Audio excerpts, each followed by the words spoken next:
एक गांव है जिसका नाम लक्ष्मीपुर है। उस गांव में दो को छोड़कर सभी अमीर परिवार हैं। एक परिवार में दो भाइयां रहते हैं जिनका नाम है राम और दूसरे का नाम शंकर। उनकी माँ का नाम शांति है। राम की पत्नी सुंदरी और बेटी शोभा। शंकर की पत्नी का नाम विमला। उनका घर और भी छोटा है। ये बहुत से लोग उस घर में रह सकते हैं। उस घर में नहीं रह सकते। हालांकि उन्होंने समायोजित करना और जीना शुरू कर दिया।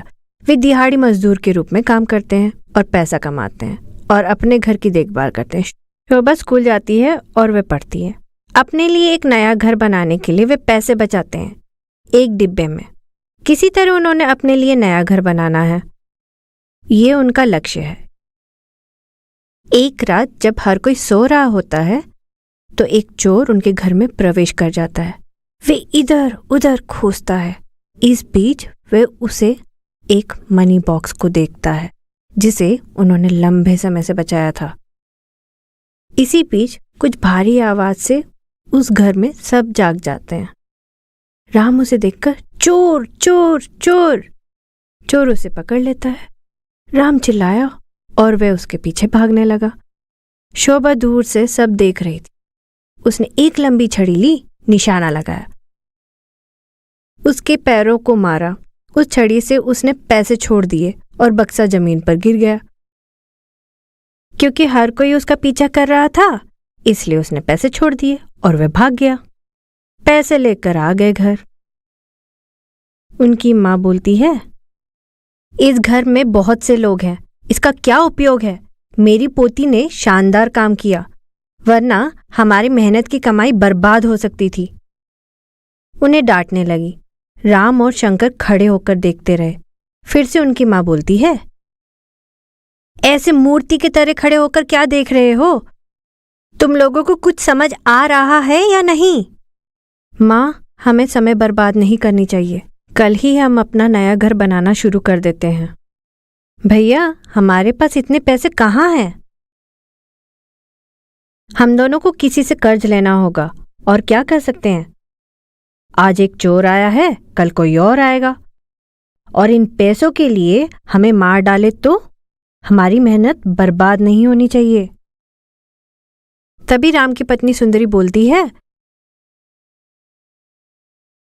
तुम लोग निर्माण कार्य करने लगो, हम भी कई कोशिश करेंगे। सुंदरी ने कहा और दिन बीत गया। अगले दिन सुबह उन्होंने उस छोटी सी झोपड़ी को हटा दिया और मिट्टी खोदकर अपना घर बनाने लगे। 5 सदस्य मकान बनाने लगे और शोभा स्कूल गई थी। हर कोई बहुत एकाग्रता से काम कर रहे थे। तभी अचानक बारिश शुरू हो गई थी। तब राम कहता है, अगर अभी बारिश हो रही है तो बहुत अच्छा है। इस क्षेत्र में मिट्टी की सतह को समतल किया जाएगा। जब तक घर न बन जाए तब तक जीवित रहने के लिए उन्होंने तंबू के वस्त्रों से तंबू बनवाया। हर कोई वही रहता है और बारिश का पानी भारी हो जाता है। हे भगवान, लगता है ये बारिश बाढ़ बनने वाली है। अगर ये बाढ़ बन गया तो हम लोग क्या करेंगे? और सब परेशान होने लगे। जैसा कि राम ने कहा कि बारिश बाढ़ हो रही है।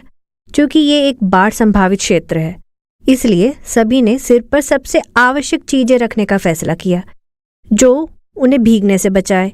लेकिन शोभा को परवाह नहीं था। वह पानी में ही घूमने लगी। उसे परवाह नहीं।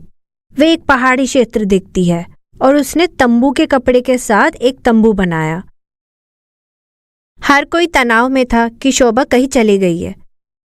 इसी बीच शोभा टहलती हुई आई।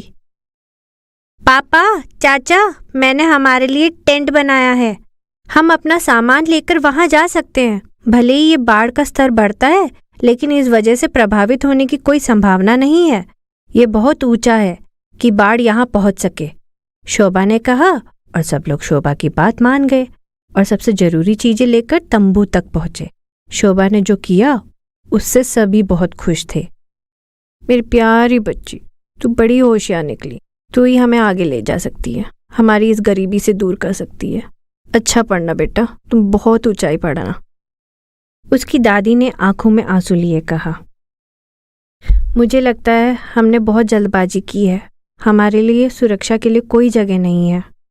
इस बारिश के लिए मुझे खुद पता नहीं कि इतनी परेशानियों से झेलना पड़ेगा। घर में बहुत से लोग हैं। हम कुछ पैसे क्यों नहीं बचा सके? मुझे लगता है हम बहुत बदकिस्मत वाले हैं। मेरे बच्चों, इतनी छोटी सी परेशानी से सब इतने परेशान क्यों हैं? तुम जानते हो मुझे तुम दोनों को पालने के लिए कितना सामना करना पड़ा। तुम्हारे पिता के बिना मैंने एक परिवार का पालन पोषण किया। उस दिन अगर मैंने अपने बारे में सोचा होता तो मैंने तुम दोनों को कुएं में गिरा दिया होता और मैं भी खुद मर गई होती। ऐसे कठोरता से वचन कहते हुए उन्हें एहसास दिलाती है कि ये गलत है। हाँ माँ, तुम्हारे संघर्ष से तुलना की जाए तो हमारा कुछ भी नहीं है तुम्हारे सामने। हमें कुछ पैसे कमाना है और हमें अमीर बनना है। अगर हम इसके लिए डरते हैं तो हम जीवन में आगे नहीं बढ़ सकते। ऐसे ही हर कोई सबके लिए और सबके लिए खड़ा था। धीरे धीरे बाढ़ का पानी बह गया। सभी लोग मकान निर्माण कार्य पर फिर से जुड़ गए। सभी ने इतनी मेहनत की और पैसा कमाया कि घर बन गया ताकि ऋण की जरूरत ना पड़े। वे अपने घर में बहुत खुश थे और उन्होंने अपने को नहीं रोका। हर कोई बहुत मेहनत करता। कई दिन बीत गए। उन्होंने उस कमाए हुए पैसों से एक बुटीक चलाना शुरू कर दिया। इतना अच्छा चल रहा था कि उनमें मुनाफा आने लगा और खुशी से रहने लगे। उन्होंने पैसे से बहुत से गरीब लोगों की मदद की। कड़ी मेहनत करने वालों को दातू का सहारा दिया। ऐसे ही इन परिवार ने बहुत काम किए।